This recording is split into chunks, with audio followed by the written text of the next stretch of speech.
कि मनरेगा जो स्कीम है वो आपको याद होगा कि जब 2015 में जब 14 में सरकार बनी भाजपा की तो 15 में प्रधानमंत्री जी ने कहा था कि ये कांग्रेस की विफलताओं का जीता जाता सबूत है। तो तभी से ये स्पष्ट हो गया था कि इस स्कीम से भारतीय जनता पार्टी थोड़ी सी अनकंफर्टेबल थी। भारतीय जनता पार्टी इस मनरेगा की योजना को लेकर उनके दिल के अंदर उनके कहीं ना कहीं को राजनीतिक द्वेष की दृष्टि से स्कीम को देख रही थी कि ये पूर्ववर्ती कांग्रेस सरकार की एक ऐसी योजना है जिस योजना को विश्व स्तर पर एक बहुत बड़ी रिकग्निशन मिली। सारे बड़ी बड़ी दुनिया की एजेंसीज ने कहा कि ये ऐसी योजनाएं और बाकी कई देशों ने इस योजना से प्रेरणा लेते हुए अपनी अपनी तरह की इस तरह की योजनाएं बनाई थी। तब से लेकर लगातार इसके बजट को कम किया जा रहा था और अब ये निर्णायक चोट, ये केवल नाम बदलने तक सीमित नहीं है।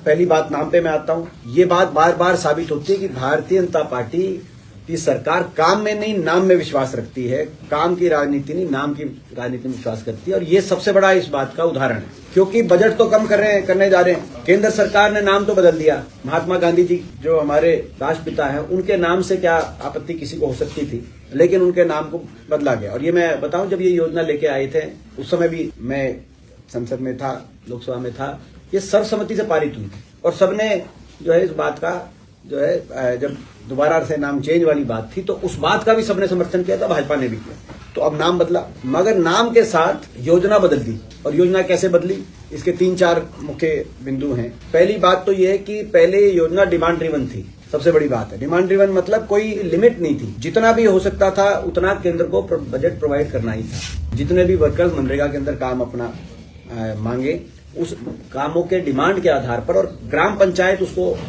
इन्वॉल्व रहती थी। जितने मनरेगा के मजदूर के हिसाब से काम मांगा जाए उतने उसके अनुसार केंद्र को बजट प्रोवाइड करना होता। अब पहले से ही एक कैप लगा दी जाएगी, स्टेट को अलग अलग दिल्ली में बैठे जो ब्यूरोक्रेट्स हैं, अफसर हैं, वो फैसला कर देंगे भाई इतना ही बजट हो सकता है। दूसरी बात, जो राइट्स थे, अधिकार घोषित हुआ था, आपने देखा होगा, सबसे बड़ी बात थी कि राइट्स थे।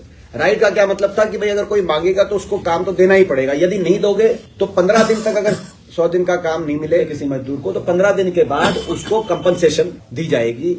ये इसमें प्रावधान था। ये प्रावधान भी पहले से ही इसका कमजोर कर दिया गया था। हरियाणा में तो 2019 के बाद ये प्रावधान के हिसाब से किसी को भी कंपनसेशन नहीं मिला 2019 के बाद, तो पहले ही कम कर दिया गया था। अब ये अधिकार बचेगा ही नहीं इसके बाद, क्योंकि अधिकार वाली बात नहीं है, अब तो ग्रांट वाली बात है कि सेंटर से अपना ये योजना किस तरीके से उसका आवंटन किया जाएगा स्टेट्स को, और उतने ही आवंटन के अनुसार।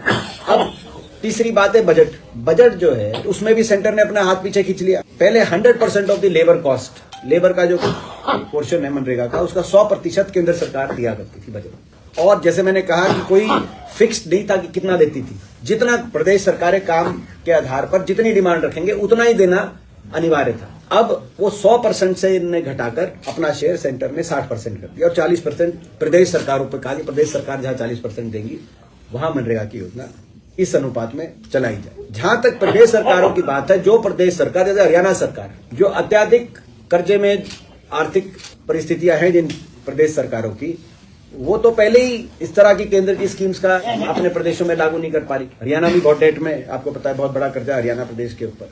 तो एक तरीके से योजना को समाप्त करने की तरफ कदम बढ़ा दिए। मैं हरियाणा का उदाहरण इसमें देता हूं अपनी, कि हरियाणा में पहले क्या हो रहा था। हरियाणा में धीरे धीरे इस योजना का किस तरह से कटौती की जा रही थी, क्योंकि अब तो बड़ी बड़ी प्रेस कॉन्फ्रेंस कर रहे हैं बीजेपी वाले, वो भी कर रहे हैं हर डिस्ट्रिक्ट में, मैंने सुना है। हरियाणा प्रदेश में हमारे एक सांसद वरुण मुलाना जी ने प्रश्न पूछा इसी शीतकालीन सत्र में मनरेगा को लेकर, और मनरेगा के उसके प्रश्न में जवाब आया कि हरियाणा में 8 लाख मजदूरों ने 100 दिन का काम मांगा, 8 लाख, और उनमें से मात्र 2100 मजदूरों को 100 दिन का काम 2024 में मिला।